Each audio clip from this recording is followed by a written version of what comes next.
अहमद एक बहादुर लड़का था जो घने जंगल से होकर दौड़ रहा था।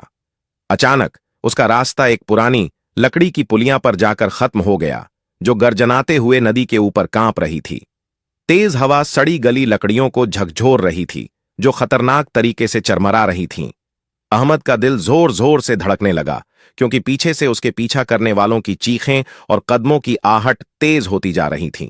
वह जानता था कि यही उसके बचने का आखिरी मौका है।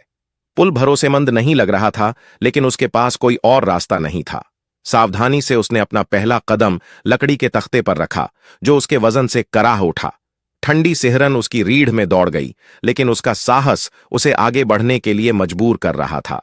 नीचे गर्जनाती हुई नदी ऐसे गरज रही थी जैसे उसे खतरे से आगाह कर रही हो। लेकिन अहमद ने पीछे मुड़कर देखा और समझ गया कि समय बर्बाद करने का कोई मतलब नहीं।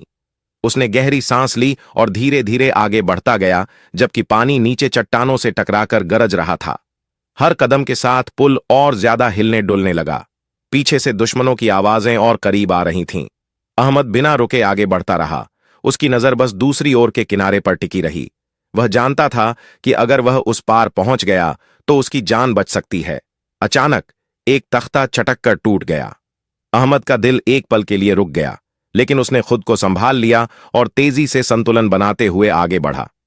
आखिरकार वह पुल के दूसरे किनारे पर पहुंच गया और राहत की सांस लेते हुए छलांग लगा दी।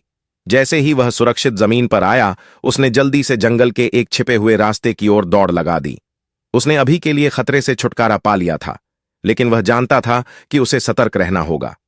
पीछे से पुल आखिरी बार चरमराया और फिर जोरदार धमाके के साथ टूट गया। अब उसका पीछा करने वाले दुश्मन इस रास्ते से नहीं आ सकते थे। अपनी तेज होती सांसों को काबू में करते हुए अहमद अब और भी ज्यादा आत्मविश्वास के साथ आगे बढ़ने लगा। वह जानता था कि यह रोमांच अभी खत्म नहीं हुआ है, लेकिन यह एक ऐसा अनुभव था जिसे वह कभी नहीं भूल पाएगा।